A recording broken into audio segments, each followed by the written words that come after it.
Welcome to another episode of my podcast That's Fine With Me. Today we're going to talk about South Korea, but longevity beauty and preventative beauty in particular. We're going to talk about influencers, incubators. We're going to talk about different type of scams that are going around, some scandals that were unleashed in 2026. And I'm going to ask you one question right at the beginning of this podcast. Do you have anything from your favorite influencer that the cost was about $50, $60, or even $70, $75?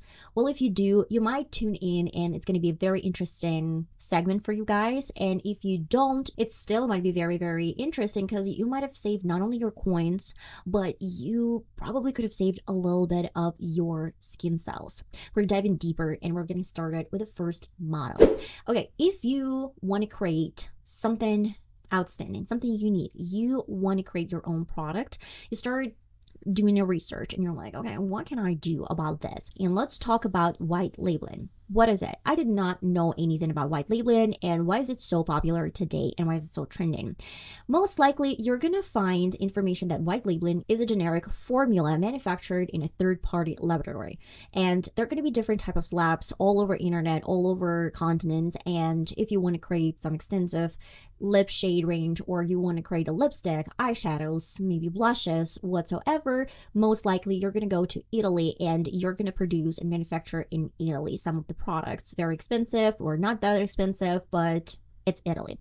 If you are a little bit focused on acne prone treatment, then most likely you're going to turn to US laboratory that is called Oxygen Development or Mana Products. And of course, if you are looking for some longevity products or like skin revolving, like I don't know, making your skin alive or clean girl aesthetics, then you're probably going to go to Seoul, Korea. And it's going to be in Cosmax or Colmar, Korea.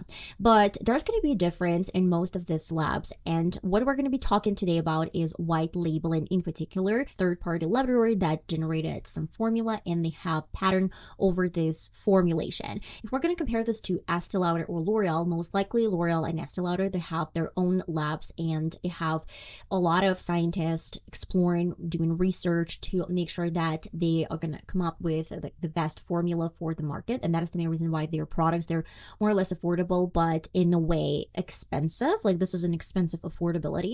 And if we're going to talk about other brands, they might not really have the budget. Let's set a scene. For example, you have 5 million subscribers or 6 million subscribers or even 1 million subscribers, and you know that you can create a product. You don't have money and budget to have your own lab and you have probably no time to test this properly. That is the main reason why you turn to this type of labs, that they have their pre-made ready to go formulas that you can buy out, slap your name on this, and it's ready to go.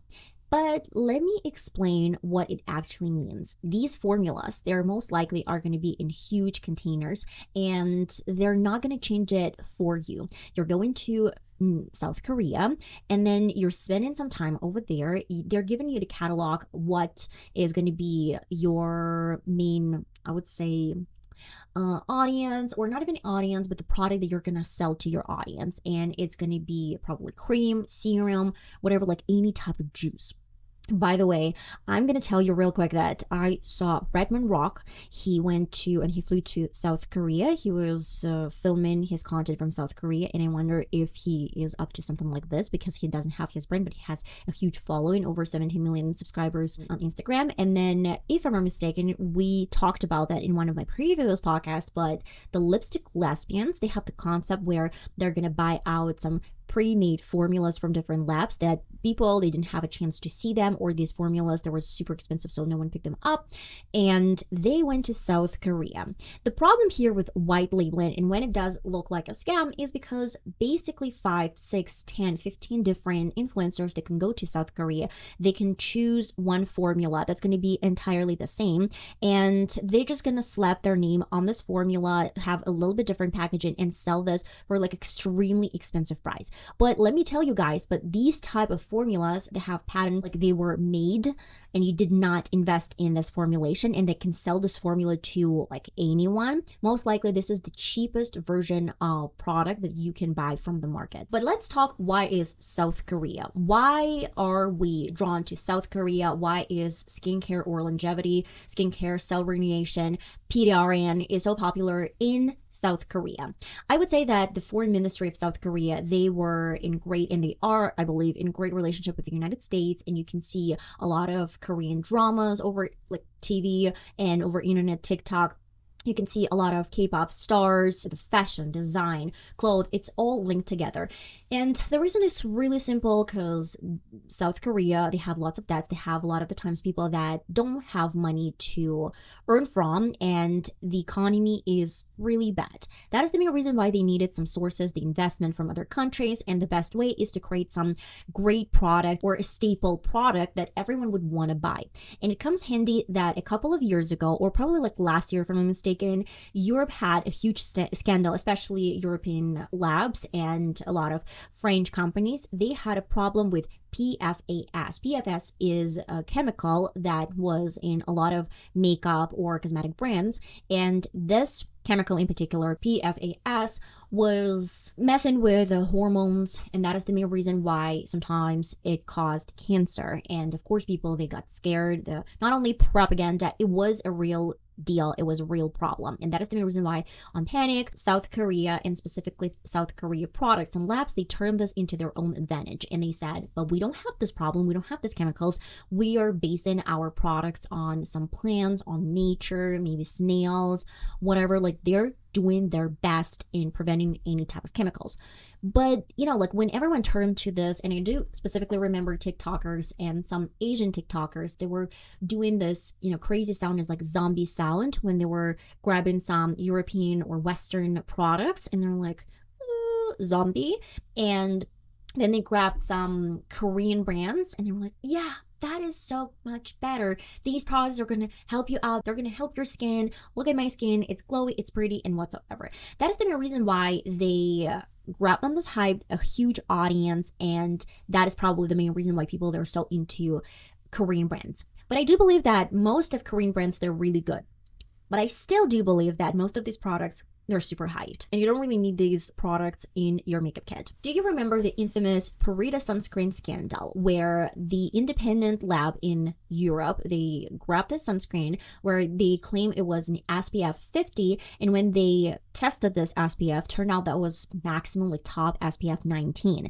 And a lot of the times, some claims that South Korea products have on their labels, and they were slapping them on the labels, they're not proven, or they're false. And that was a huge scandal, and that is the main reason why it's really hard to say that they have no flaws and this is the best product. This is still a conglomerate. This is still a corporate machine and capitalism in general. That is the main reason why you probably can't trust anyone, and that is the main reason why I see a lot of the time some influencers, they're like, let's DIY a sun cream or like moisturizer at home from the products that you trust. And sometimes you can buy most of these products on Amazon and create your own skincare. That is the shift, because you're losing the trust in different companies. Do you still believe your favorite influencer that sold you a bottle of sun cream or some other product for like $50, $60, or $75? We're gonna find this out. But before we dive deeper, I want to give you a small comparison of white labeling and incubators, because there is a huge difference between these two names. And I was like, what is the difference? I mean, it sounds like an incubator, but at the same time, white labeling is not an incubator, and vice versa. The difference is pretty telling. So let's take Kendall Brands. Kendall Brands is a conglomerate in a way, or a partner, like a group of different brands under the umbrella of a huge conglomerate, mega conglomerate that is called LVMH. So Kendall Brands, they took their responsibility upon Fenty Beauty, and Rihanna, she has her Fenty Beauty that is highly tied to Kendall Brands. And this is not a bad kind of thing. They are incubators. But let's talk about the custom-built Kylie Cosmetics as well as ColourPop. They were created with the Seed Beauty, and this is a company or another incubator that helped out Kylie and the owner of ColourPop to build up their product and their name.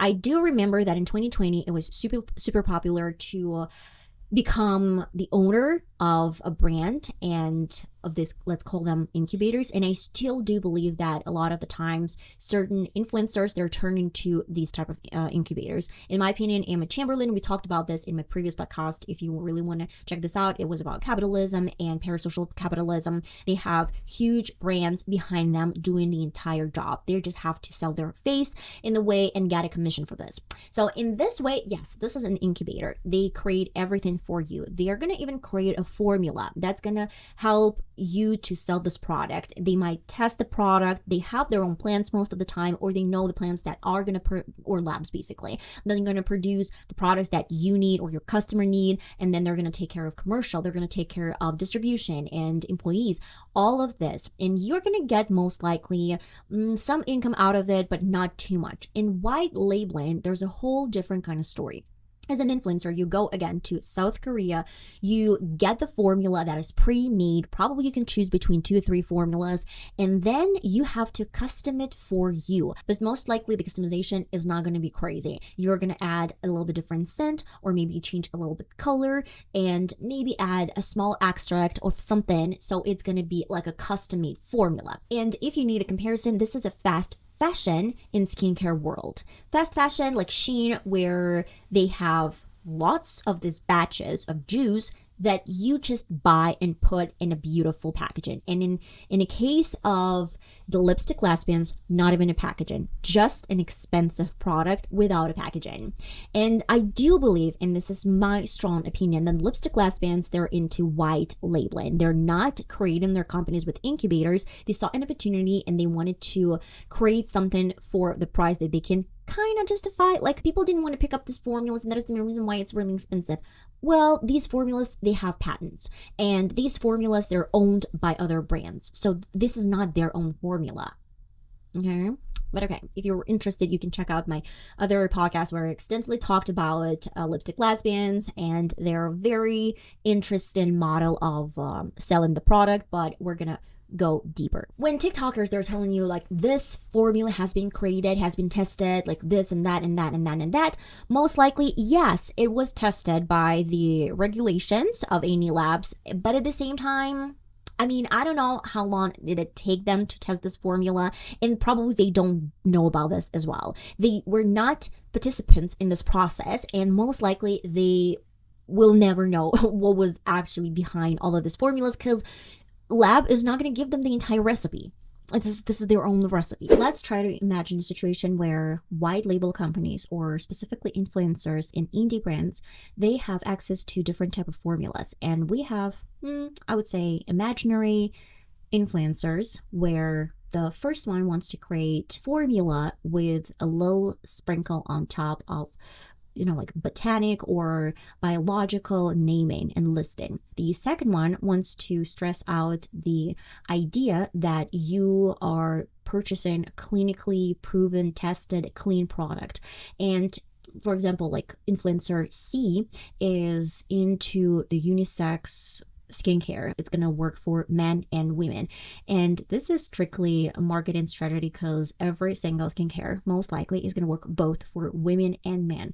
We don't have much of a difference in terms of skincare that doesn't do any treatment. This is most likely going to be some moisturizing cream that is not going to penetrate your skin. It's not going to work on your skin and maybe create some positive structure imbalance or cell recovery or whatever.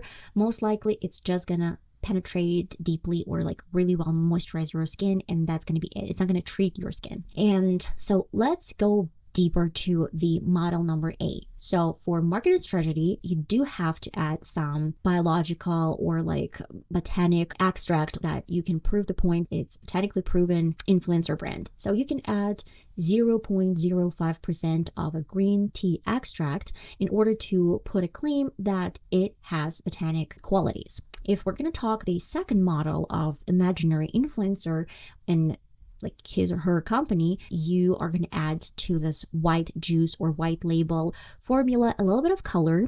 It's going to be like maybe blue color, and it's going to create an image that it's clinically or like it's a clean product, clean juice for you to use. And the model number C, like a unisex, that is going to require no scent or no added scent to the product. So it's not going to have any, I would say, smell for women and men. It's going to be neutral.